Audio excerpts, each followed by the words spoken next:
if something doesn't go right, she'll always go, "How, Sway?" And I was like, I always think it's really funny, and I, for the longest time, was like, oh, that's just a saying. That's just something that people say. What is it again? How, Sway? How, Sway? It's like, how, Sway? Like, hey, like how, Sway? So tell me, like, oh, hey, Doug, I couldn't figure, I locked myself out of my computer. Hey, Doug, I was trying to get into my computer, but I tried the password too many times. It was wrong, and I got locked out. How, Sway? How? So what does that mean? They would say it so much. I don't get it. She'd be like, how, Sway? How? And I was like, cool, I get the context of this. Like, I get it. And she said it again today, and I finally was like, I think that's really cool. I was like, I'm going to sound as white as possible. That sounds like a really cool colloquialism. Say, that's pretty nifty. That's pretty snazzy. I go, what's it come from? I was like, I've heard you say that for months. Like, What is that? Apparently, it was from an interview with Kanye West and Sway. Okay. And she played it for me today, and it should have been a Doug Watchers listens to awkward audio, because it was Kanye being a complete and fucking total asshole to Sway. He was just basically like shouting his ear off, and at one point, like, it's Sway, because it's Kanye being Kanye, over talking and screaming and shouting. At one point, Sway basically goes, well, maybe you could put a pause on things and tell them, what you want to do. How, Sway? How? I was just like, good Lord. It was hilarious. Our listeners are going to love all of this. The way he screamed it was like... It's killing my ears. Is it? I'm turning away. I'm moving away. You taught me that. I did. Not necessarily directly, but I watched you. You watched me? I was like, that's what I should do. So you're not like, God damn it, I got to anticipate and turn down. Right. And it's just like, I was like, oh, let's look away. But I'm also shouting into your mic, kind of. But, well, so she's just, how, Sway, how? Yeah. And I just thought it was a really funny thing, and how awkward it was listening to that exchange, because he's just such an asshole, like, through and through. He's such an asshole. He's like, I'm Shakespeare in the flesh. I was like, dude, what? Dude, like, what are you talking about? We could pull up literally any Kanye video for you, and for Doug Watch's awkward videos, any Kanye video, because the amount of references that he's made of himself, like, I am the next whatever, I am a whatever, like, it's just fucking beautiful. Because there's something to be said where, like, he is an incredible artist. Like, he was an incredible artist. He was an incredible. Absolutely. He was an incredible. I will not argue that. Here's what I think when Kanye first came out, and up to, I'm trying to remember, was it Late Registration, or I can't remember what album it was. Enema of the State. That was the one. Yes. Yep. Up to a certain point, I think he truly was like breaking ground, and just like. Absolutely. The way he was putting rhymes together. He had the sickest beats alive. Yeah, man. No, but the way he would put rhymes together, the way he would like make rhythms happen, just even vocally, were insane. Like, basically the same thing that Eminem did. Like, he would Eminem is a way of like putting syllables together. You're like, what the fuck did you just do? Yeah. And I think Kanye started there, but I think he subscribed to his own hype. Yeah. And it just, the last couple of things that I've heard from him personally, I just haven't. I'm like, you know what? I feel like you're playing the role of Kanye now, and it's lost it for me. To quote Indiana Jones and the Last Crusade, he got lost in his own museum. Very Thank you. well done. Thank you. We got a good chat going so far. Water Speech is here. We have the second message here. Greetings and salutations. The Black Pants Legion greets you. Hey, Mr. Tex. So awesome. Thank you so much for joining. And honestly, big shout out to Tex. My brother mentioned Tex on the episode he was on recently, talking about Space Station 13. And Tex is one of the great YouTubers out there who provides hilarious content of the game. Highly recommend you guys go and check him out. And also shout out from my brother, who is a giant fan of yours, Tex.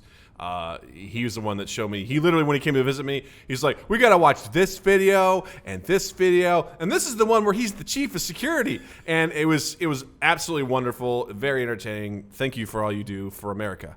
And that's really what it's all about. We salute you. We salute you, sir. So, that's awesome. Yeah, so he said, Jared's on too. He said, love the Spidey shirt, Doug. Oh, thank you. So there you go. I don't know why I had to rub my nipples while I did that, but you're welcome. I think anytime that you take praise because of a Spidey shirt, you're obligated to rub your nipples. Or anytime you get praise. I mean, in general. Hey, dude, great presentation. Thank you. Thanks, man.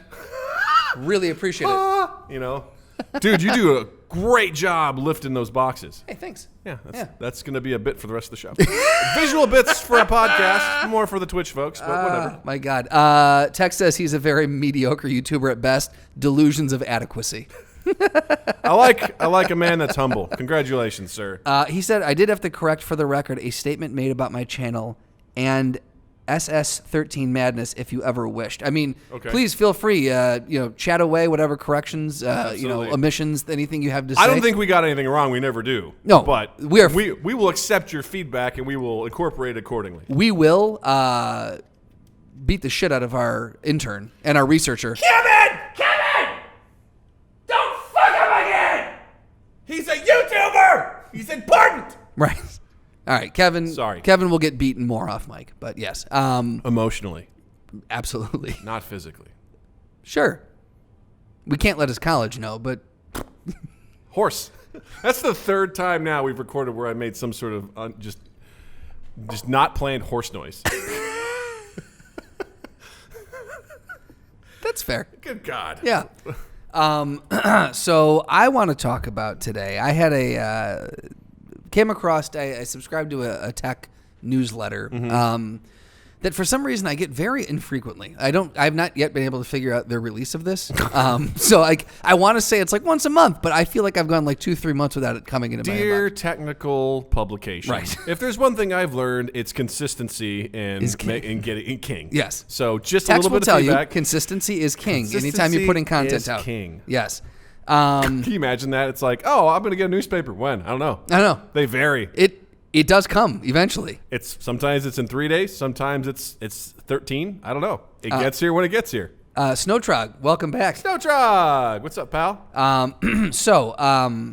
In this thing, there was an article talking about a company who's adding a bunch of jobs to Chicago and how they're taking over a new building and they're going to have this influx of jobs coming into the city. And that led me to start thinking about other places. Like we were in the running for the Amazon HQ, right? Or HQ2. We lost out to that, but a lot of people were saying that's a great thing because anywhere where big companies like that set up, the city tends to just go right in the shitter. And so what was interesting to me is reading this. And so it said that this company is planning, by 2022, it plans to have over 6,000 Chicago-based employees and tens of thousands of others around the world. Salesforce is planning on adding 1,000 jobs in Chicago in the next 5 years, and they're going to set up shop at a new 57-story building on the riverfront. And then Google, Facebook, Salesforce again, huge players amongst many that are starting to really explode here in Chicago and really ramp up. And so I'm actually a little concerned about Chicago falling victim to basically what happened in San Francisco. Because a lot of people used to love San Francisco, and now no one has a nice thing to say about it, even San Franciscans. Well, Water Speech, I know you're kind of up in that area. We'd love to hear from you about what you think in that regard as far as how that stuff goes. But, yeah, I know it has a reputation of being cost of living is through the roof, and not to mention you've got, all sorts of stuff. Like I know the Google transportation stuff and things like that. And I know that city has a culture unto itself in that regard, but has like places like Austin, which have seen the boom, have they really suffered from things like that, or are they still kind of new to that? I feel like Austin, I don't know. I didn't do the research on Austin specifically. I feel like when I went, again, anything we say though will be accurate. True, that's true. When I don't know. We both were in Austin this year, so what I'll say about that is that I did feel like there were some parts of Austin that I was like, I feel like this used to be a really nice part of Austin, but maybe not so much now. I feel like it may have seen some of the same thing. I don't know. What did you think when you went to Austin? There's a lot of homeless people there. There you go. So that's one of the things in San Francisco that they're dealing with now is the homeless population. People getting evicted, gentrification, because the cost of living is so fucking high that people making $250,000 a year at a tech company are sharing an apartment with 4 other roommates because they can't make rent. Yeah. You know, something I read was that in May of this year, the median market rent for a 1-bedroom apartment in San Francisco hit $3,700. Ugh. For a 1 fucking bedroom. Ugh. Right? Oh, man. Think about that, man. That's gross. Right? That's super For a gross. 1 bedroom. That's an all-time high. That's insane. Highest in the country. Man, that's absolutely insane. Yeah, I don't like that at all. Yeah. Right? I was like, there's, let's see. In Seattle. Mm-hmm. Amazon's, this is something I pulled from an article here. They were writing about different places.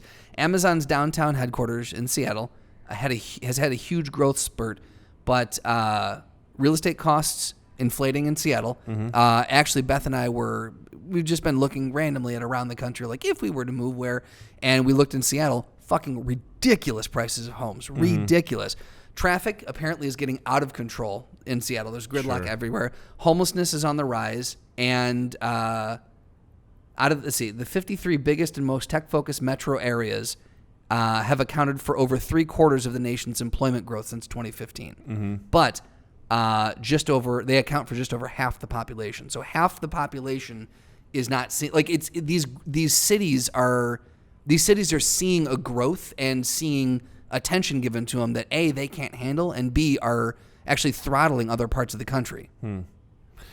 Yeah, no, that's a great question. And so my concern is that Chicago is going to get, because we've already seen, the city is almost to the point now, and I'm just starting to realize it, but it's getting to me to the point where it's becoming almost uncomfortable. Yeah. And I know you felt that way for a while. Mm-hmm. I hate people. Well, that's a given, yeah. That's why we do this, just you and I in a basement. It's not a basement, it's the party room. Sorry, the party room. That's what I call my basement. Yeah, it's one of those things where, that it's always like, what's the cost of progress? And most of the time, people are like, I'm willing to pay that, but they're not really paying it. You know what I mean? It's like, I'm all for AI. Right. Because I don't see AI taking my job anytime soon. I'm like, yes, automate, make things easier. Sure. How great would it be to have self-driving trucks that drive across the country safely, in theory, so that you don't have to, things will constantly be shipping. Ideally, it would cost less. Right. Like once it gets standardized, you don't have the risk of, truck drivers, going longer than they should. Right, falling asleep at the wheel, having impaired judgment. Sure everything's good and doing all that sort of stuff. Like that's a wonderful advancement for that industry. Sure. But it's going to cost a lot of jobs in the process as that stuff slowly gets phased in. Things like, coal. Coal is not an efficient, form of fuel. So eventually it gets phased out for something better, but it always comes at a cost. Right. So tech jobs are great, right? That means there's more growth in the city. It means more companies are coming in. This means they're spending. Ideally, more people are there. It's going to boost the economy. But if the drive is so much that it then increases cost of living and it all of a sudden starts forcing stuff out and it creates sort of this backlash. And not to mention that, at one point in time, Chicago was up for the Olympics. Absolutely, and we all know that most Olympic cities, people who get Olympic bids, those cities are there's a lot of areas that are destitute. Yeah, yeah. And part of me was like really excited about that because I was like, sweet, the Olympics, and I was like, oh, we could probably handle it. We've had the World Cup here before and stuff like that, but it would basically be a giant nightmare for 5 weeks as the Olympics were here, and I think it'd be the same thing. Like slowly, we're going to progress into something like that, and it can be a real danger if we don't prepare for that. We don't look at the things, and let's face it, Illinois is not a great financially secure state. That's the other thing is that we're which is probably why they're like, please come in. Right, but again, that's a short term. That's exactly. A short term thing. Like right, so Uber and Lyft with the ride sharing services, like this, like again, short term. They wanted to bring these in, and it's supposed to offset the cost of cabs and help provide more opportunity for people to A, earn, and B, get cheaper modes of transportation. But in the city, so taxi cabs there's a law limiting how many medallions can be in the city at a given time. So you limit the amount of cabs, thus limiting congestion. There's no limitation. There's no rules, legislation in place to limit the amount of Uber and Lyft drivers. Mm-hmm. So we have seen an influx. There are over 67,000 rideshare drivers in the city of Chicago at any given point. Are we number one? I don't know if we're number one, but that's a fucking insane amount of cars to put. That's 67,000 more cars coming in and out of the city. Well, I think we should try to be number one. If we're not, I mean, if you're not number one, you're a loser. If you're not number one, you're last fucking place. There is no number two. If you're not you're first, last fucking place. If you're not first, you're last. That's right. No fear. Hoorah! Hoorah! That's like, to me, that's, again, there was there was like, oh, let's just do this thing. It'll be great. No thought put into it. No regulations put into it. And now, like, good fucking luck getting anywhere in the city. Like, you drive down Michigan Avenue, there's like 17 dumb dicks just double parked, letting people on or off, or letting people in or out. It's fucking ridiculous. Yeah, I think there's always, these are the things about economics. Whole bunch of people just fell asleep as I said that word. Oh man, our viewer count just dropped. Oh man, no one cares.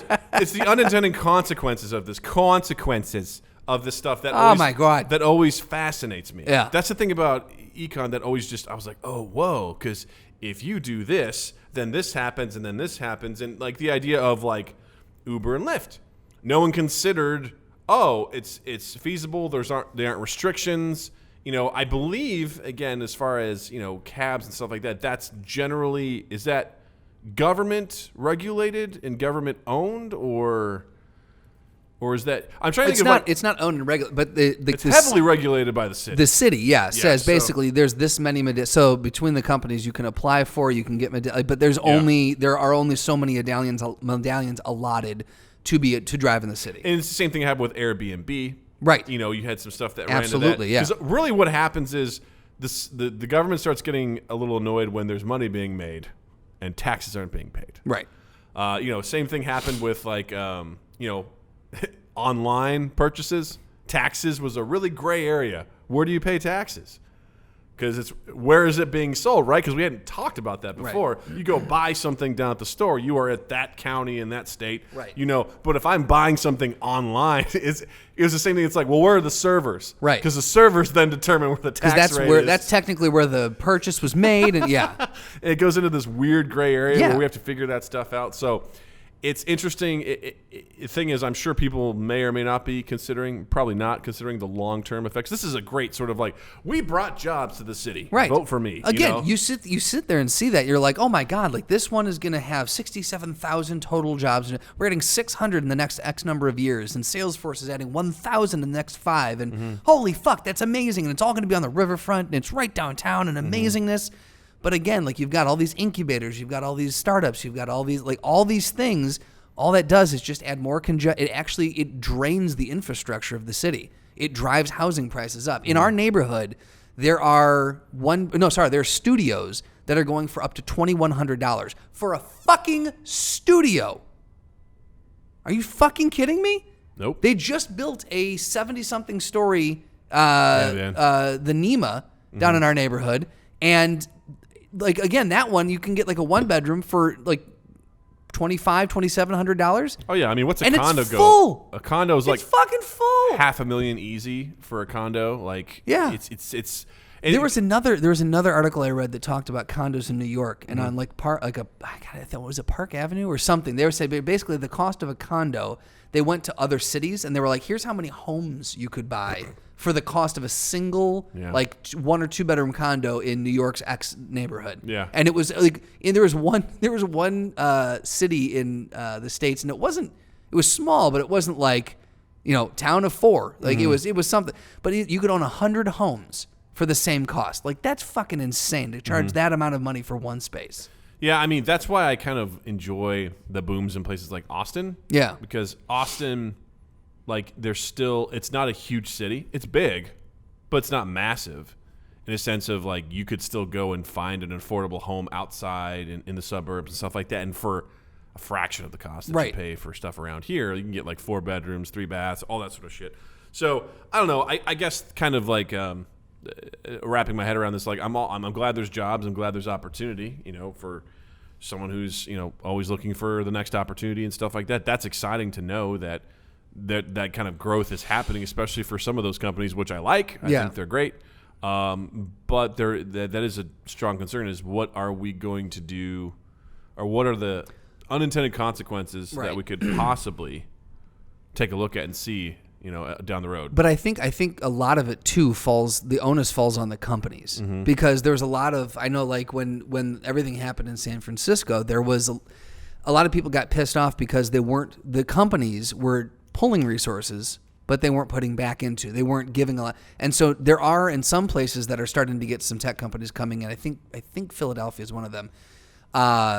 Companies that are coming in are like putting, like, this company pledges $1 million to put back into, this thing or this other thing that they're pulling resources from, or, so if companies are coming in and doing that in Chicago, I think the city needs to make sure they understand what's coming into their city, but the companies themselves need to have the foresight to go, we're going to come into the city, but we don't want to trash this city. We don't want to just come in and make this city uninhabitable. So we need to invest back into basically this community that we're going into. Yeah, I think the onus comes back onto the companies. That sounds like one of those Reddit posts, those prompts, those writing prompts in this fictitious world where companies are going to give back in a way that actually doesn't benefit them. Right. Like, yeah, I mean, that sounds great. But again, long term, it would benefit the company. It would. Sure. I feel like people are so short-sighted. Oh, of course. I mean, you got to crunch the numbers on that and be like, well, if we invest in the community, and then therefore there's too many variables in that regard. Yeah. I think they'd be like, it'd be a PR move. Yeah. Is what it'd be. Because at the end of the day, got to make that money, y'all. You got to pay that rent. Stacks on stacks on stacks. Got to pay that rent. Yeah. You got to scale. You got to optimize. You got to have good optics. You got to make sure that the message is clear. All those other gross. All those buzzwords. Yeah. Yeah. You got to reduce churn. Do you think that... Can I stop you real second? Please. Real quick. What's your least favorite corporate buzzword? Oh, shit. What's your least favorite? I mean, synergy always comes up for me. Synergy, I feel like, is it's like the Nickelback of corporate words. Like, it's been around and people just like to kick it around. It's like synergy, but right. I feel like I think that one's old now. Yeah. Like, I keep hearing scale. We got to scale, guys. We got to scale. Cross-pollinate. Whoa, I have not heard that one. Yep. Is that like cross-train? It is very much not. Because it does you no good for your body. That is... What's how does it cross-pollinate? So, like, you got to cross-pollinate between these departments. Oh. Cross-pollination. So this department works with... It's basically the new synergy. It's this department works with this department, and we get cross-pollination. No, synergy is like, we come together, we mold our bodies, we synergize. Whereas cross-pollinate's like, I'm gonna go fart. You did not just define synergy. I'm gonna go fart in your office, and then wait, that's crop dusting. We need to crop dust. We need to crop dust at these departments. You know what? Okay, here's a challenge for you. In your next meeting, try to drop something like that. See if you can, with a straight face, be like, all right, guys, what we need to do, I mean, really, we need to kind of circle the wagons, right? We need to get our ducks in a row. We got to crop dust a little bit, and we got to figure out how we're going, and just go right over it. I love it. We should invent one that you and I are going to take back and to our to businesses try to drop, and just try to do in any meeting, and just say it with such a straight. It's got to be vague enough that people aren't going to be like, okay, crop dusting. We all know what that relates to, but something like cross-pollinate, that's kind of gross, right? But could still work. Can we somehow work the word moist in there? Oh, that's a tough one, man. Right? That's a tough one. But there's two of them that I really don't like also. Okay. Socialize. Okay. And evangelize. Ooh. What is? I don't know. Use those in context. Or define them. All right. We've got this new process, guys. I want you to get out there. I want you to socialize this with all the other departments. So make people aware of it? Basically spread the word. Socialize. Oh, boy. Evangelize is a little more hardcore than that. You got to go out there and you got to stake your claim and you got to make sure that people are on board. Like you're thumping the Bible on that one. I've seen people whose titles are like IT evangelist. Nope, I don't like it. I was like, do you mean like TV an evangelist? Like they are essentially kind of the person that goes out and goes, hey guys, we got a new product. Jimmy, get over here. Sit on my lap. We're going to run through it together. And by the time we're done, I need you to feel the power of this new process. Check out this new button. Click. Are you with me, Jimmy? Are you with me? Let's change our work relationship. Come over here on my lap. Like cross-pollinate on my lap. On my lap. Just, what everyone says. Maybe it's an It evangelist. Maybe they're like really pro the movie It. I love Pennywise. Right. I hate kids. Right. So, I mean, Say no more. Allow me for a minute to evangelize to you about it. Yeah. It's just it's gross. I don't like this. And when I see that is such a loaded word. Yeah. Evangelize. We're going to just get that out of the workplace, man. Get that out of the workplace. It does not need to be. Nope. It might as well be like, guys, we're going to crucify this idea. Yep. Okay? We're going to crucify it right now. Well, we're going to get it off the table. Can we just say we don't want to do that? Right. Guys, I really like this plan, but it's got a bunch of stigmata. Do you mean it's got holes in it? Hey, can someone stigmata my ID for me? I just want to make sure that it's solid. I'm sorry. Do you want me to poke holes in it? Yeah. Yeah, please. Stigmata it. Stigmata it. Yeah. Should that be it? Yeah. Should we try to work stigmata into our... Stigmata. That may be a little too... All right, fine. We're getting there. We're working our way there. We're getting there. Real quick, as we're thinking about this, we have a new person. It's not adult moment. It's a dull moment. Hi, Drew. Hot Drew. Welcome. Yep. This podcast... Adult moment. I saw them like adult moment. Cool. This podcast is certified organic and gluten-free. It's also locally sourced. Absolutely. Yeah. So there's that. If you're watching, listeners to this, when this comes out, will have no idea what that means. Yep. If you're watching the stream right now, you would understand it. So, get on the stream. Get on the stream. That's all I got to say. Follow us on Twitch, twitch.tv/MindGapPodcast. Oh, wait, there it is. Get on the stream. Get on the stream. You guys need to get on the stream. Guys, we really got to get on the stream on this. That's what it is, 100%. Guys, I need you on the stream. Are you with That's me? it. All right, it's on the stream. Get on the stream. Yeah. That's like I want your buy-in. That's right. another one. Exactly, yeah. Guys, I need you on my stream. Oh my God, if I had a penny for every fucking time in the last couple months that I've heard the word buy-in. All right, we got to get buy-in. Oh my God, it drives me. You're right. That one drives me up a fucking wall. Stakeholders, yes. Oh Jesus. We gotta check in with those stakeholders. Get that buy-in. Get on my stream. We gotta get him. We gotta get him on the stream, man. That is what I'm gonna do. I think that's very feasible. Yes, that's very feasible. Absolutely. To say that I have a department meeting next Thursday. Yes. I am going to. Help me remember to do this, where I have to try and be like, guys, I want to make sure we're all on the same stream here. Okay? Are we all on the same stream? Right.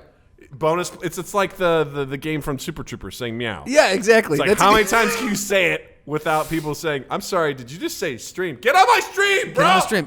And as people are jumping in here, never cross the stream. Never cross the streams. Cross the streams. The streams. And also feel the warmth of the stream. Okay. I like where this is going. Keep it up. I love it. Water speech, I couldn't agree more that corporations are cults. Couldn't agree more. Doug has an issue with that, but I couldn't agree more. Like, it depends. Like, because some are more cultish than others. But really, you're right in a certain degree. Like, the good ones are cults. Because you get that buy-in. You're evangelized. Right. People jump on the stream, or people get on the stream. Mm-hmm. Because if you think about it, the most successful companies all rally around a focus, a vision, and they're all, for lack of a better phrase, bought in. They're in it to win it. The ones that are less successful are fragmented. Some people are just there. Some people don't believe in it. They don't push it, or they're kind of lost. They don't have that thing that they're striving towards. So whatever. But I think that's actually a really good point. Think of Disney's a cult, right? I think that's an extreme example. If you get in there, it's like, you are here to create magic. Right. If you're not a wizard, then fuck you. And if you break this facade that we've built, you will be punished. Fiercely. We will remove your furry head. Like, what isn't it like? I think in this new Star Wars area, workers are in character all the time. I think it's anywhere. From what I've heard, is that it doesn't matter. Specifically, because if you go up to a hot dog vendor, they're like, "Hi," they're gonna create the magic in their own way, but they're not gonna be like, "Hello, I'm Jim, the hot dog man." I don't ever want a hot dog vendor to create the magic before I get a hot dog from him. Wait a minute. Please. Let's unpack this. I don't want to unpack this a little bit. He's like, welcome to the hot dog stand. Are you ready for some magic? No, sir. Nope, I just want a hot dog. You know what? What's this behind your ear? Whoop, it's a hot dog. I'm no longer. Sir, you are not wearing gloves. I'm no longer hungry. I don't want to do this. Where are your pants? I'm going to turn this cow into a hot dog. I'm going to leave. Here we go. What's he doing? He's making hot dogs. Yep. But I think I remember reading in the new Star Wars section of the park, it was like no matter where you were, they're decked out. Yeah. And, because there's like different areas of the park where people are doing different stuff, but they are legit in character all the time. And I think that would be crazy. Just bonkers. But in a good way, too, because it creates that environment. I saw this amazing video. Environment, but fuck, man. To fucking have to be in that all You fucking gotta want day? it. Nah. I don't think anyone wants it. I think people are doing it because it's a paycheck. Well, for some people, like there was a guy, there was a girl that went to the park that was Loki was her favorite character. And she dressed up like Loki, like a really convincing. This girl was like low key. She was Loki. She was Loki. She was like 5, and so she's too young to be Loki. Loki's she met older. The guy who was playing Loki, the character at the park, and he gave her like a personal tour around as Really? Loki, and it was one of the coolest things. That's pretty cool. Because he's like, follow me, and he was like doing all this stuff, and he walked by some Wakandan like bodyguards, and because they're in character, they immediately give him like the side eye as he walked by. He's like, ladies, and they're just like, he's like, what? They're like, that's Loki. He's up to no good. They just assumed that he was like that kind of stuff. I think is amazing. That would be fun to play. Basically, you're improving. 100%. But to know that if you break character at all, you're dead. Oh, of course. Yeah. Yeah. I mean, you can't. You will become the hot dog for the hot dog vendor. Well, they'll find someone else that's going to do that. It's simple as that. Yeah. I mean, how bad do you want to do that? I think it would be fun for a short stint. Yeah. After a while, I mean, I don't know. There's something. Because that's the thing I love about that environment is they give you the freedom to do something creative and fun. Yeah. Like they really give you that opportunity to be like, literally, we are empowering you to make something special happen. Yes, but again, like it amazes me how much buy-in you have at Disney. It amazes me how much buy-in. Of course. Absolutely. I mean, I'm a Disney evangelist. I know this to be true.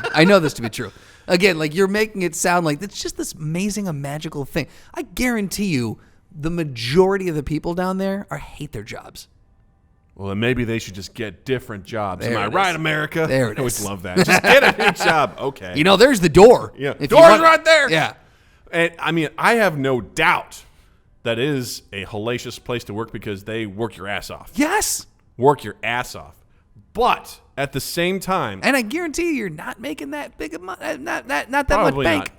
But at the same time, like I've been in corporations that work your ass off and don't empower you to do jack. So at the very least, you are at a company that's like, I want you to work your ass off, and I give you the power to make someone's day. And that is something that's missing in a lot of really shit jobs. I would agree with that last statement. Yes. I agree with that last statement. It's like the ending of Seven, where he's like, Ernest Hemingway once said, the world is a fine place and worth fighting for. I agree with the last part.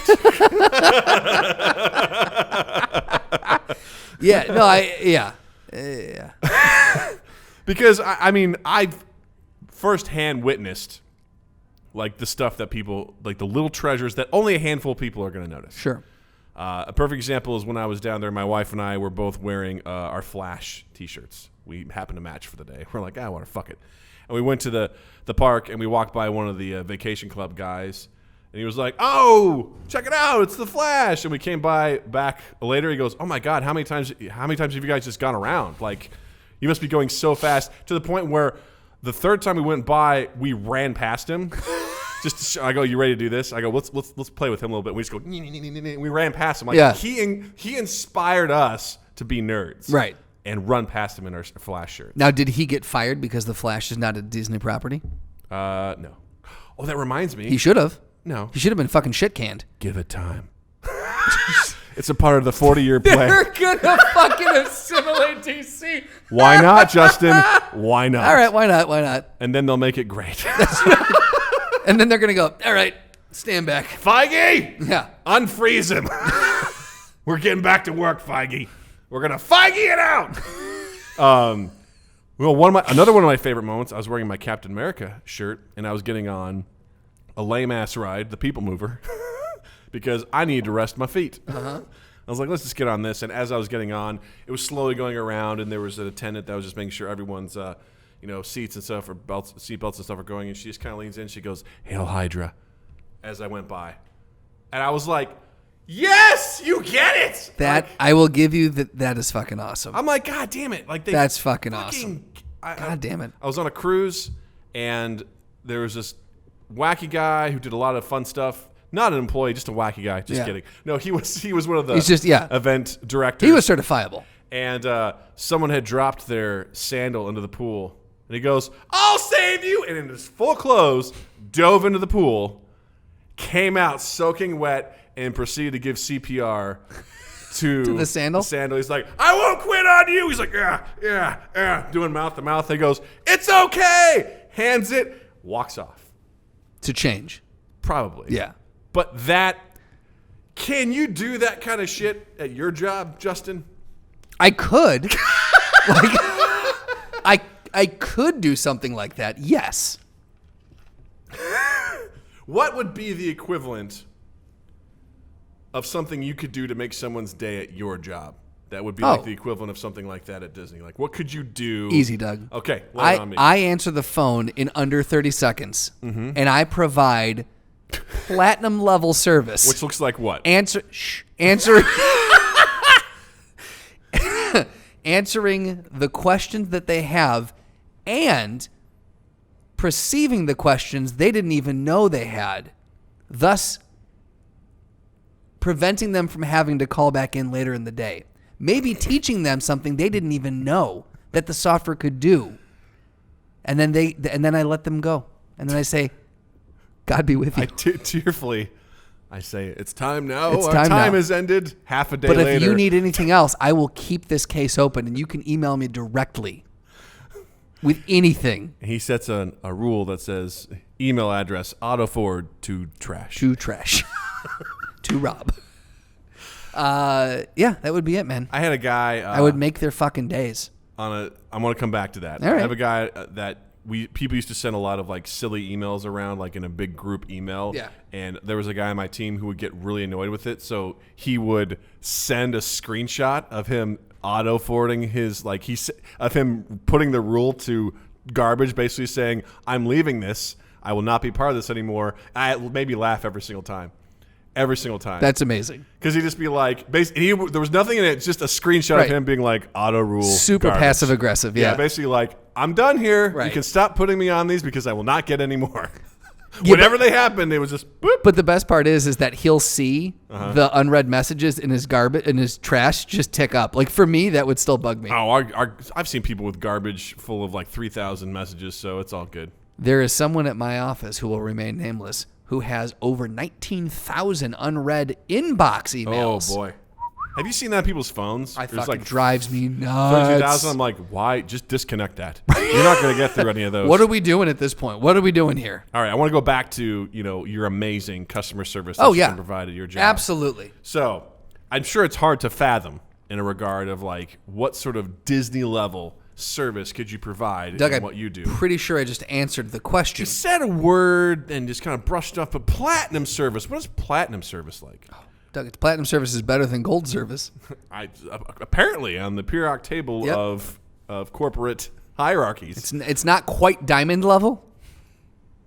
What's the difference between platinum and diamond? One level.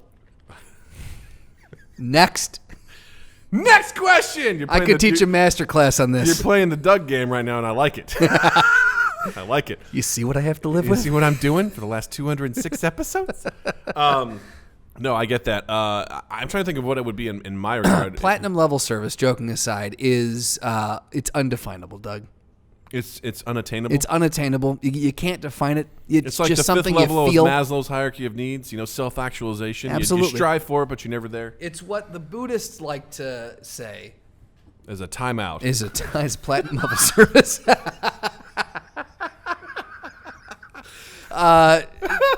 No, it's something that we always talked about. It's just it's that level. It's the white gloved service. It's better than any other customer service. It's the best. You call into a customer service line, it's the best service you've ever received. So it's kind of like a Zappos. I don't fucking know, Doug. Well, I'm relating it to Zappos. I'm switching gears to Zappos because they're a call center. Yep. For shoes. Yep, and they're amazing. And they're amazing. Yep. And they can make that happen. So Just go work at Zappos. So just copy that. That's it. That's all you got to do. Maybe go back, get some people on your stream, evangelize a little bit, get some people, get some key stakeholders on the stream and, reduce that churn and you'll be good to go. Cross-pollinate. Cross-pollinate, motherfucker. Real quick, Comic-Con, Drew says Comic-Con starts on Thursday. Are we going? In San Diego? Yes. No. Sorry, Drew. Doug says no, we can't go. Do Disney employees have to live at Disney in barracks? Water Speech wants to know. I think it depends. I think some of the folks that are there as I know some people that went down there for like an internship or something, and they were different characters, and they basically did have dorms or barracks. The people who play the Green Army Men from Toy Story, they have to stay in barracks. Obviously, yes, in character. Jared wants to know the difference, or he's saying the difference between platinum and diamond. I've never seen a video game made of diamond. I don't get that.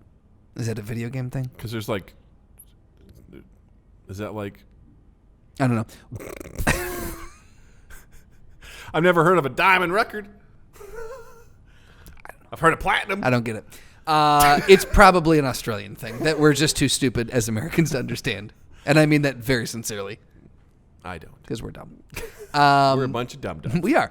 So what would the Disney-like equivalent be at your job? So if I'm thinking from a facilitation standpoint, laser show, smoke machines, full-on immersion. Like a 4D experience? A 4D experience of like, welcome to the software. Put on your VR goggles now. Jokes aside, I think it would probably be something along the lines of, it would almost be like a show when you go to training. Okay. And that would be the challenge, to make even the most mundane and annoying thing to just check off the list and be exciting. And it's no small feat. The fact where people cannot wait to go take a training session because you have trainers that are going to put on a fucking show for you, and you're going to walk away being like, God damn, I learned something today. Yeah. And they're like, fuck, and I want to apply this. And we give them opportunities, and they come back, and their managers are like, all excited, like, what did you learn? What did you learn today? Does this give you a boner to think about? I mean, does it excite you? I mean, it excites me in the sense of, you really like your job. I do. It's amazing to me. It's just amazing to me. It's amazing that it can happen. It is. Legitimately, I'm just like listening to you talk. I'm like, wow, you're really getting excited about this. Now, the thought of providing this level. I mean, I imagine with no constraints, like what a teacher would want to go through, like on a regular basis. Like what if they were empowered to do what they needed to do to create that wonderful experience for their audience. Go ahead. I'm gonna put a pin in my thought, but go ahead. Put a pin in your thought. Like, what does that look like? And I think that's where you start in those conversations. Yeah. If you could just take budget out of there, whatever it takes, what would be the top point? And then let's work back from there, back to the ground level, which is where you will be working. So, we're going to put star on the moon. Dream, shoot for the stars, and then, be depressed because you'll never get there. You'll burn up in orbit on the way back down. 100%. But some of your dust will remain on the earth when it's done. You'll be stardust. You'll be regular human dust in the ocean. Oh, man. Anyway, what's your pin? So another one, another phrase that fucking, every time I hear it, it's like fucking nails on the chalkboard, is empower. Empower. Every time I hear it. Because it's an empty word, is what it is. No, you know what it is? It's someone passing the buck. Oh. I empower you to do that. I empower you to you know what? That's a good idea. I empower you to figure out how to make that happen. Oh my God. That's fuck you! No, what is it? It's a lie. Because it's not even delegating. No. That's basically just being like, well, I love is people like, you're empowered. I'm like, no, I'm not. I can't. I have to come to you for approval. Yep. Because the last guy that did that got fucking fired. Well, it's also that, and it's just someone who, again, every time I hear someone say it, I'm like, you just don't want to do this yourself. Like, you're pawning this off. See, I've never had it used to me in that way. For me, it would infuriate me if they did. Yeah. Well, I've had it used to me that way, and I've also heard it thrown around in my immediate vicinity, we'll say, where I'm just like, when someone says it, I'm just like, go fucking figure it out yourself. If you were empowering someone to figure this thing out, in the context it's being used in, I'm like, you are just not wanting to take charge of this fucking project that has been dumped in, that you got empowered to do. The fucking empowering just rolls downhill. What if they came to you and said, Justin, And let's say that what I'm about to say is true. All right. You come to me like, hey, there's a problem, and this is an issue, and your supervisor goes, Justin, this is a great opportunity for you as a professional development because you want to reach a managerial position. This kind of falls within that. Why don't we work together to figure out how we would solve this? Because this is something that you'll encounter if you eventually work your way up to that position. If the scenario that sets up is true, yes, then I'd be fine with it. If it's obviously like, Justin, someday you're going to be a financial director, and this is where I'm empowering you to figure out the financials of the situation. False. You don't want to do it. You don't want to make the budget. Not part of my development plan. Absolutely not. No, absolutely not. It's lazy is what it is. Yeah, and it bugs the fuck out of me. In me, it's always been like, you are empowered to make this great. And I'm like, no, I'm not. That is a bald-faced lie, and you are full of shit. That was mostly in my hotel years. Yeah. You are the front desk. You are empowered. No, I cannot offer anyone anything if something goes wrong. Right. I have literally nothing to give them. I can give them a free Wi-Fi password for 24 hours on dog shit Wi-Fi. Right. And that's the thing. Like if you did give them that and then you got reprimanded, you said, "But I was told I was empowered." Well, you're not allowed to make those decisions. You gave them a free upgrade. Explain yourself. So what does empowered mean? Yeah. What does that mean to you? I feel like you don't know what that means. Right. And actually, I wonder if that's what I'm going to do the next time I hear that at work. Is I'll say, if someone says to me, "You know what? I empower you to do that," and I'm going to go, "Great." So does that mean I have carte blanche to make this happen, regardless of what it takes? Mm-hmm. Is that what you're saying? You're giving me full authority to do what I need to do. You said you're empowering me, therefore I am in charge of the situation. Bye. You're out the office. So as He-Man says, I have the power. Exactly. Yeah. Then I'm going to make some calls, and I don't want to hear anything about it. That's right. Otherwise, if you're like, well, there's some restrictions. Okay, then you need to either direct me or you need to fucking do it yourself. Right. Because to be like, I empower you to do it. That's exactly what that is. Exactly. You do this for me. You're bequeathing to me the power? Great, you're fired. Yeah, right? Because, bye. I'm going to turn it around and fire you. Exactly. Yeah. You douchebag. Yeah. Great. It's time for your review. 2 out of 5 stars. Time for your review. Great. Then here's what we're going to do. There we go. Yeah. Go ahead and call Tracy from HR on here. This is going to be a wild one. Clear out his calendar. I don't own his calendar. What do you do now? You're empowered. You're empowered to manage his giver access right now. We're going to change all. Nope. You're not going to go meet with the senior VP. It's you and me right now. You and me right now. We are going to go through an intense feedback and team building session followed by a weekend retreat. Are you ready? Clear his schedule. It's happening. If you're empowering me, then that means I'm going to need a company card. It's like, if you're empowering me, and all expenses approved. We've got some shit we're going to go through, my friend. Get your card out. We're going. We're doing a retreat. We're going to go and learn some shit over an old country buffet. We're going to go down to Ryan's Steakhouse, and we're doing Ryan's Steakhouse. Never a sadder place to be. I remember the last time I went to a Ryan's Steakhouse, I was in college, and it was in the summer, and I walked in there, and I remember just looking around at all the other people, and I was just like, this is one of the saddest places I've ever been, especially because it was like a Chinese food special. Is it the Ryan's Steakhouse? It was not Chinese food. It was a sad excuse. They had beef and broccoli. I just remember looking around. I'm like, I probably shouldn't come back here. I remember my brother ranting and raving in college. He's like, oh, you got to go to Ryan's Steakhouse. It's so good. It's like delicious. And I showed up and I was like, it's like a little bit better than Golden Corral. Right. And then eventually, I remember going to the Quad Cities. I was like, they have 3 Ryan's Steakhouse. This is crazy.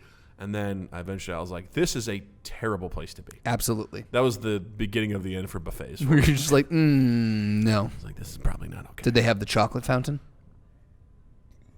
Doesn't the Golden Corral, doesn't it? Golden Corral has in their commercials there, I was just like, and the chocolate fountain. Filled with all the bacteria you can imagine. Absolutely. Dip your shrimp in the chocolate fountain. God. What's wrong with us? So much. What's wrong with Jared, us? this is what when you come to America, this is what you are coming into. Depending on where you go, pal, like if you can find one of these, it's worth the experience. It'll be cheap, and it will probably give you massive diarrhea. And that is part of the experience. Yeah.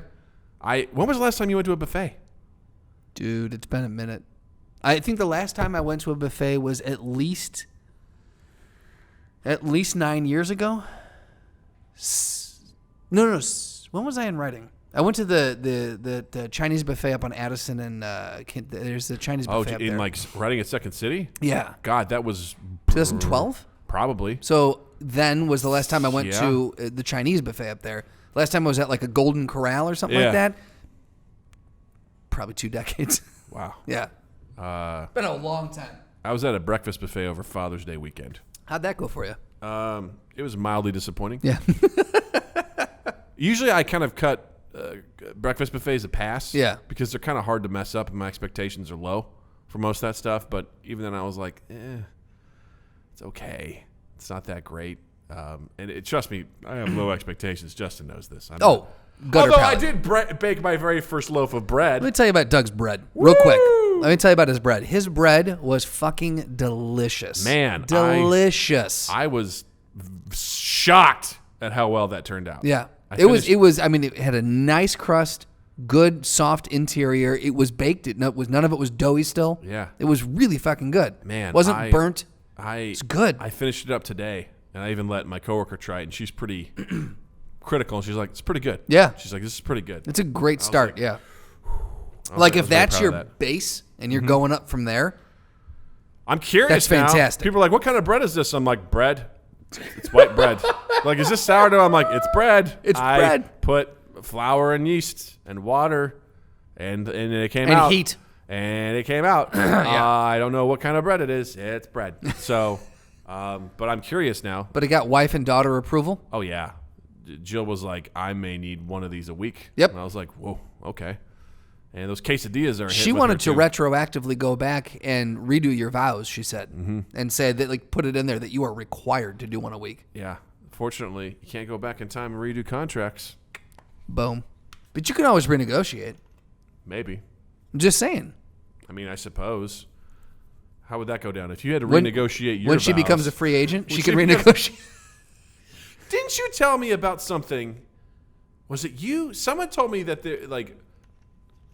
Again, another situation where millennials are ruining an industry. But I read somewhere that millennials were considering something. What do we got? Well done, Jared. What? Putting the Doug in dough.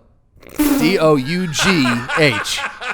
Well fucking done. That's a wordsmith right there. Vellucci just got a boner for some reason. Somewhere he's sitting on his couch. He's like, whoop, why am I hurt? Oh, pun somewhere. Oh, well done, Jared. That's fucking good. I was reading somewhere that there were people who were considering a situation where they marry for a certain amount of time and then they decide whether or not they want to re-up. I remember this. Did we talk about this on a podcast? Possibly. Interesting. I think we probably mentioned it, but it made me think about that. They were going in like 5 to 10 year stints. Yeah, I feel like I remember this. Sign a contract and then they would go and they'd be like, do you want to? How's this working out for us? How's this working out for us? Let's check in. And then they're like, yeah, let's keep going. Or you know what? Let's call it from there. Yeah. And then they would just part ways and go. Do you think that's a good idea? Do you like that? If we already talked about this and you've heard this, then just fast forward to this part. But whatever. I've told plenty of stories over again. You're welcome. Where it might as well be Hollywood, just repackaging content. I kind of like the idea of it because some of these old traditions and institutions, I feel like need a bit of an upgrade. Yeah. To kind of how we think nowadays. And not that I'd be like, hey, hint, hint, wife. I sure would like to renegotiate. Hey, 5 years is coming up. 10 years happened. I think it's time to take a look at our contracts. Right. But I think with the amazing rate of divorce that happens and things like that, it's not a bad idea in the relationships to consider something along those lines or having some sort of like determined check-in with each other. Yeah. That's not necessarily... Because there's certain times where, we've all been in relationships where we're like, yeah, this isn't going to work. Yeah, absolutely. We break it off and we move our separate ways. Right. And there's no reason to think that may not happen at some point in time. So maybe there's some sort of stopgap in there where it's like, hey, this is a formal check-in with each other. How are you doing with the relationship? Are you good? Are you bad? What can we do? Is there a way to improve this? What can we do? And everything like that. And that as opposed to like, well, we're in it for the long haul. Right. And people just tough it out for all that because it seems like something that doesn't quite match what is happening nowadays. Yeah, in relationships. I think for better or worse. I don't know. Some of it's good, some of it's bad. I don't know. Sure. Yeah. No, I think that I think even if you don't have a check-in, I think you just need to have honesty in the relationship. Like you can, because you don't need a formal check-in, but if you're being honest with each other, that should happen on a regular basis. Like if you're upset about something, go, look, I'm really I'm not having fun. I'm not where we thought we would be. I this and this and this. I still want to work on it, but we really need to kind of evaluate and figure out what we're doing here. It'd be interesting, like if let's do a less than exciting writing prompt, but which is like we live in a world where this is the standard, where people take different wedding contracts, where this is what it is, and after however many years you decide to sign on, you are legally required by the government to stay in for that long. And at the designated time of you get a notice, it's almost like, hey, you got to go apply for your city sticker. Right. Again, it's like, hey, your marriage contract. Right. Your rent is, or your lease is your up. lease is up. Like you have 2 months to make a decision. Yeah. Yeah, exactly. And that forces you to go and figure that out, whether or not you want to keep going. And what would that be like? What would, how would that go? What do you think that would do to the culture? Man, I honestly think we would see an increase in divorces because I do You think so? I do because I think a lot of people. I mean, would you still consider it a divorce? I would, if you don't renew the contract. I don't know if it's necessarily call that a divorce. I'd call it a separation, which sounds like semantics. But I feel in that case, then you're not getting married. I think if you get married and you choose to not re-up on it, then you are getting divorced. The contract lapsed at that point in time. Right, I would consider a divorce breaking the contract. Like you don't make it to your re-up period, and you're like, we have to fucking split now. Right, but legally, if we're doing this in this world, legally you're saying you have to stay in for the duration of the contract. Mm-hmm. And that's why I would call it a divorce if you break the contract. Okay. Whereas if you let the contract lapse, I would call that a fucking breach of contract, and you're getting sued. Breach of contract, exactly. AKA a divorce. So if I enter into a legal contract with the company and then I break that, I'm divorcing the company? Yes. Okay, cool. Yeah. Well, in this case, I'll accept it because it's dealing with marriage in that regard. So Jared thinks you'd have a rise in pleasant divorce. Oh, agreed. If we were going to stick with that, it would be amicable divorce would happen, I think, pretty regularly. So you're thinking that divorce is breaking the contract prior to the term coming up, prior to the term of the contract. Because that's the whole thing is like, I mean, the whole point, the definition of divorce nowadays is that marriage is ending. Right. We are ending our marriage. We are no longer there. Whereas if it was because I guess you could do voluntary versus involuntary. Right, but I would also say then you're not married at that point. You're entering into a legal contract. Yeah. So I don't even like. Does that still constitute a quote unquote marriage, or is it at that point a partnership? Fair question. You know what I mean? Like I feel like at that aren't point, you the partnership entering into a legal contract when you get married, Justin, with each other. You're entering into a legal contract with Jesus. Uh-huh. Let me evangelize for a second. Let's evangelize and socialize. I wish I had an organ right now so I could just start laying into and bastardize. Yes. Yeah. Brr, brr, when a man loves a woman. Like all of a sudden you start singing that song. I don't know why, but I think I would call it if you take it to a contractual basis, then it is a partnership, and if the contract comes up and you don't renew the contract, you're dissolving the partnership. Mm-hmm. I think that seems legally and contractually correct. Boom. And you've been lawyered. But in that regard too, like marriage I think it would be more interesting that way because I think so. The reason I think you would see a more dissolving of partnerships, more quote unquote divorces, is that people would be forced to be honest with each other. Mm-hmm. It would come to a point where you're like, look, I think now a lot of people play nice. Yeah. And I think that's why, look, the divorce rate's still up there, but I still think that a lot of people are just like, well, I can't get a divorce. Yeah. I have to stay in this. Mm-hmm. I made a commitment or whatever. And I think that may be for the best in that regard. Again, so you unintended consequences. So you think someone sticking through something they don't want to be in is for the best? Well, I'm talking like for the sake of the contract. What I'm thinking about. Oh, so I'm not talking about real life. Got people are like, I'm in it for the long haul. Got it. Which is why I think it's because I would also make a stipulation where when you first get married, you have a mandatory check-in in 2 years. Okay. And then after you up there, you can choose to do 5 years or another 2 years. Okay. And then after the third check-in, you can go 10 years. You can do 5, 10, or like you can choose your length. Okay. But right out of the gate, you're not allowed to do 10. Right. you have to start with 2 so that you check in 2 years and be like, are you still good? Right. Are you ready to keep going and everything like that? And maybe they make it so, and this is insane. This is like, I don't know, maybe a Black Mirror episode, although it doesn't really deal with technology. But the idea being that, like, in that first 2 years, you can't have kids. Oh, interesting. You have certain things that you have to abide by. Interesting. Okay. And you get certain incentives if you abide by them. So being the idea, in order to help the overall family unit, you just can't right out of the gate go start having kids, because if in 2 years you hate each other's guts, now you have a kid that's in turmoil. Right. Because of it. You have to check in 2 years. And then if you've proven that everything's okay, then you may then decide to up from there, and then you now have the ability to then procreate from there. That's interesting. But if you procreate out of wedlock, you're fucking dead. No. In the eyes of the church. It's in the eyes of the government. Ooh. So God. There's no help. You do not get any tax breaks. In Yeah. fact, you get taxed heavier. Fucking interesting.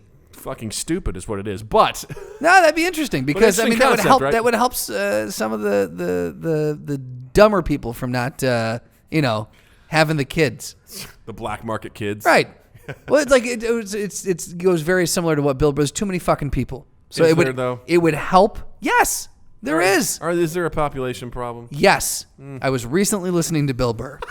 Okay, tell me, what did he say? And his heavily researched podcast told me that there's 7-something billion people on the planet. He heard. I don't know. I think he said that it was either, I don't know, documentary talking to someone, whatever. He was saying that somewhere there was like someone had published that a good amount to like for as far as resources and everything would be about $1 billion, and so or like 1 to 2 billion. So he's like, we're 5 to 6 billion people over our resource limit basically, and he goes in like in another X number of years. They're estimating it's getting up to 11 billion. And he's just like, this is why I think there's too many people, yada, yada, yada. I think from some of the research that I've seen and stuff, it's actually the population is not growing at that rate. I still think we might have too many people on this planet. That's very possible. At the very least, we should be smarter with what we do. Absolutely. With things. But I think based on the development of the species, people are procreating at a less quicker rate. Especially in the more developed countries, people take longer to have kids. Whereas in obviously the less developed and growing countries, it's more of like a numbers game. It's like X% of you are going to die, so we've got to have as many as we can to support whatever economy and things that we're doing. But overall, the growth rate is actually declining. Okay. As I know a lot of the younger generation too is they're waiting to get they're waiting longer to get married. Yep. So yeah. So I mean that it will people inadvertently affect the people are considering their careers and things like that. Whereas in less developed countries, people are like, well, there's not much to go for, so we'll have a family because we want someone to take care of us when we get older. So like everything's a little bit different. But I forgot how we got on the topic of population. Oh, you were saying kids. Oh. People were only allowed to have kids after a certain number after the 2-year check-in on the contract. Yeah. Which again, I like the 2-year, the 5-year, or whatever because you've got to. Yeah, you can't go right into the 10-year. You've got to be like, all right, how does this, But do you think that would be? I can see that changing like proposals. Mm-hmm. So now a guy gets down on one knee and opens up a box with a pen in it and says, "Would you like to enter into a legally binding contract with me for 2 years? At which point we'll renegotiate and see if we want to go for an extended period." I think that's all in the subtext. I think everyone knows what that means. You know what I mean? People are now spending, instead of rings, they're spending money on like ivory encrusted pens and all these beautiful. That's what it is. It's diamond inlays on pens. Yeah. Like people start wearing. They have pockets and always in the front. They're like, oh my god, they've got a pen in their pocket. Oh, you must engaged. Be. Yeah. Oh, you're contracted. Yeah, I'm soon to be contracted. Yeah. Contract and waiting. In this universe, and they just have all their cool flair on their pens, different designs. My mother's mother had this sigil on her pen. Right. This is actually a feather quill pen. He went to Staples. It's like, oh, he got a Bic pen. I see how he feels about this. Not too sure about the future, is he? Every kiss begins with quills. Right? They get real fancy with that shit. That would be interesting. Well, that's what the Amish goes with quills. Mm-hmm. Yeah. Yeah, exactly. Yeah. That's how they do it. Like, not this fancy big technology. A button. Is that a mechanical pen? Get Not out of here. Get that shit out of here. You, sir, this is the one and only warning. You get that out of here right now. I'm sorry. You want to date my daughter? What kind of pen are you bringing? Get the fuck off of my farm. You better load that ink in manually, because Right. I don't want any. What is this? What is this new money? Fucking dip, sign, motherfucker. Dip, sign. And also, you know what? It reinvigorates the cursive community. Because you know what? We're not e-signing. bringing We're not back- e-signing anymore. This is a legit. You got to do it, and people. They perfect their signatures. Yeah. Like it becomes very like perfect their it becomes this great work of Yeah. art that people do where Right. they're like, whoo, whoo, whoo. This has been passed down for generations. The signature with the swirly doos, you know. You had a swirly do on your signature? Hey, son of a bitch. My dad's dad started the swirly do, and it was very popular. So. Back in 1992, my dad had a swirly do. Oh my God. Yeah. It's the worst Dr. Seuss ever. How horrible. So if someone breaches their contract, right? If someone, let's say someone just, they were like, you know what? Let's say they enter into the 10-year and they breach it at 2. There's got to be repercussions. Obviously, there's repercussions. There has to be repercussions. 100%. So I feel like it's got to be something very public. Yeah, like it needs to be. It needs absolutely. to involve. Yeah. And it's written in the clause in very big letters in bold. A lot of swoop-diddy-doos. What do you? Swirly doos? Swirly doos. Yeah, a lot of swirly doos. And slackty hacks. And slackty hacks. Yep. God, this is a Dr. Seuss situation. And flumpty dumps. And pokey tokes. Right. Yep. And what else could be included in there? Throwdowns. Throwdowns. We got there. Yeah. Yeah, that happened. So throughout all of the town, they saw so many frowns until began the throwdown very nice. at sundown. Ooh. With clowns. Slash, stab, gut. Dip, sign. Stab, Stab, slit, slit. Gash. Oi. Okay. So the throwdown today, I thought it would be interesting to have, and I know where your mind's going to go right out the gate. I know you're going to go, oh, well, these people, throwdown's done. Don't pull a Doug, all right? How dare you? How dare I? Fucking almost 4 years of experience is Fucking how I almost dare. 4 years. Fucking almost You're a 4 years. homeowner.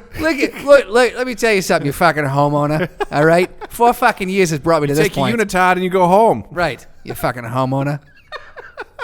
Tell me how dare I. I want to see how accurate you are. Go ahead and hit on me. All right, so today's throwdown is going to be employee versus employee. Okay. All right, we are going to do the cast members, the employees. We'll just say general employees, not the cast members, the general employees of Disney versus the general employees of Universal. Ooh. Okay. Well, I feel like the Disney crew will be a little more tight-knit. Sure. The Universal crew would probably be tight-knit in misery. I mean, they're both groups are probably a little miserable, but they're slightly broken. Feel like there's a little more love and camaraderie in the Disney camp. I would say the Disney camp, the way I look at it is the Disney camp is the well-organized army, and the Universal crew is guerrilla warfare that you're not expecting. That's fair. Again, we're dealing with mental states of people that are probably a lot more broken. Right. Also, the Universal people have a chip on their shoulder. That's part of what I was going to get at, yeah. Because they're like, you've taken fuck something these from us. guys. Yeah. You think that because you got shit that works. Right. People that actually. You've got Marvel now? You think you're some shit? You communicate your processes to all of your employees so guests aren't fucking pissed off when they show up. Well, guess what? Expelliarmus! I forgot they have Harry Potter. I feel like the Disney group has like some sort of team building exercise They've practiced. that covers this Yes, sort of situation. absolutely. In the event that you are attacked, throwdown. you are attacked by any other group of people, this is the phalanx that they basically put on the movie 300 to like shield left arm from thigh to shoulder, protecting the man to your left so that you can stab with your right. And then they immediately go, they throw out some, code word like swirly do that everyone just goes, ha, whoa, ha. They start moving together and people are like, Jesus, oh my God. Right. It's just, ha, house of mouse, house of mouse. House of mouse. And people are like, Jesus, Jesus. And it's like this coordinated effort that also, as it starts like laying down the beat, it's like house, mouse, house of mouse. And then it goes into a musical number while they're doing it because they've been trained to perform. They're always on. They're cast members, and they go into a musical number as they're slitting throats, breaking necks, breaking wrists, kicking groins, and it's just this like incredible sight that just completely throws everyone off. And as the brutality, as they're singing things like M-I-C, snap, snap, K-E-Y, punch, punch, M-O-U-S-E, as they march over the bodies of people. You missed a valuable. M-I-C, see you in hell. K-E-Y, why? Because I like it. M-O-U-S, exterminate. Exactly. I feel like there's an indoctrination on that side of things that makes them a terrifying brute force to deal with. Okay. The fact that woman goes, Hail Hydra, shows that she is committed to her job. She's in it to win it. Yes. Yes, okay. Now, what happens when they think they've gotten everyone, but then all of a sudden a whole force of Universal soldiers starts popping out of garbage cans because that's where they nap, and they come out of fucking trees, and they're digging themselves out of dirt holes they've made, and they just fucking come in from behind. Well, see, that's the thing is, phalanx never fails, Justin. They're prepared for that. Remind me, who won at the battle of the Thermopylae? The battle of the tiny gap. Xerxes. Because they had a traitor in the group that led them behind, and then they were outnumbered. But you're saying that you don't fucking think Donald Duck has been shit on for so long that he's not going to fucking go over and go, guys, I couldn't do it, but I was like, guys, I got some information for you. Or how about this? Like, you're saying that the Universal employees are going to outnumber the Disney employees? Maybe. False. If anyone's Xerxes' army, it's Disney. All right. So, okay. As far as sheer numbers, you can't make them both 300 and Xerxes. If we're talking by sheer numbers, they are the Persians in numbering in millions that march upon the great land of Florida. Do they have Transformers? Do they have Transformers? Just saying, those guys are big. So, I mean, I'm just saying, like, they're going to outnumber the Universal people, hands down, and they are all indoctrinated. So you're saying, without a shadow of a doubt, Disney people for the win. But I did give a full explanation. I didn't pull a Doug's. You didn't, yes. Disney workers for the win! Woo! That was a fun one. You did understand why I prefaced 100%. Because I could easily hear you go, Disney, fuck off. But the thing is I took into account, I'm glad you prefaced it, but I also was like, well, the Universal people are pretty disgruntled. So like I was considering all that sort of stuff, but they're just better trained at Disney in all aspects. That's it. Yeah, that's all it. So, whoa, that was fun. That was so much fun. Justin, what do you got to promote or recommend? Oh, boy. What do I got to promote? Season 2 of Barry is fucking amazing. I put off watching it, but fuck me, it's good. It is so good. Nice. So highly recommend watching that. I just started. CNN has some cool docuseries they do. There's something called the 1960s, the 1980s, the 1970s, 2000s, 90s. And each one of those decades is 8 episodes. And every one of them has like 2 episodes about TV, 1 episode about like a big political thing, 1 episode about a war, 1 episode about music, 1 episode about technology. And it kind of goes through each decade, and it breaks down by category like that. We just watched I've seen a couple of them, but we just watched the music of the 80s. It was fucking amazing. Oh, it's so good. So good. And they now have a new one that's playing. It's just called The Movies. And it really? goes through movies of the 80s, the 90s, and stuff. Cool. So that one I watched last night, holy shit. Nice. So CNN is really killing it in the docuseries game right now. So the 60s, the 70s, the 80s, like the general ones are on Netflix. I'm still looking. I think the movies is still new enough to where they haven't released it externally yet. But that's awesome. If you can, check that out. That's really cool. Yeah. I'd recommend Black Pants Legion on YouTube. Check out Tex and all of his really hilarious videos regarding Space Station 13. If you are not familiar with this purely insane game, highly recommend you head over there, check out his channel, check out the stuff that he does, and get just a rough idea of what's waiting for you in this incredibly non-intuitive and free game. Check it out. He's very funny, very entertaining. Check it out on YouTube. Black Pants Legion. Look for Tex and all of his videos that he does based on that game. Also, Schitt's Creek got a nomination. Nice. Emmy nomination. Fantastic. So, yeah, stick that in your pipe. In your pipe.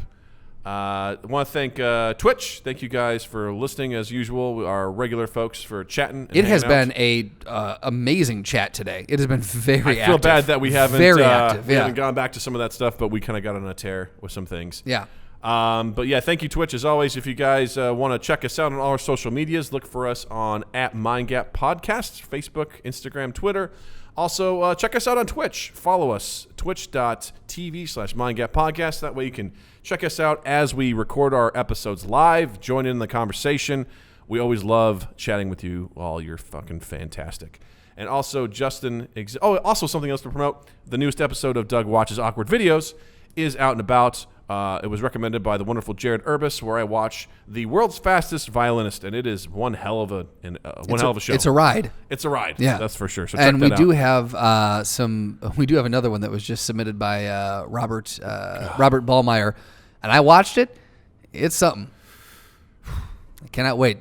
Immediately, the first thing I got done watching, and he goes, "How many knee sweats do you think that'll give Doug?" Oh boy! If you guys got something awkward that you want me to watch, send it over to mindgappodcast@gmail.com. And just make sure that Justin sees it. I'm not going to watch it in advance because that's what's the fun part is I get to watch it and record it and release it to you guys. So send that over with your suggestions. Justin is also on social media as well. On Instagram and Twitter, it's @Justin_Michael, spelled Mikel. It's spelled the fun way. And while you're in the online realm, check us out on Apple Podcasts, on Stitcher, on Spotify, and on Google Podcasts. Wherever podcasts are sold, you can subscribe to us, rate us, review us, share us around. And just do all the things that we ask, and it means a lot to us. So thank you if you have done it. And if you haven't, please do it, and we'll say thank you when you do it. Yes. And then 2east8th.com/mindgap and 2east8th.com in general. And then keep an eye on all 2east8th's social presences. We've got some cool stuff coming up, and that's all I got. Nice. Justin, thank you so much. Douglas, thank you. Listeners, thank you so much. Twitch, thank you so much. And we will see you all next week.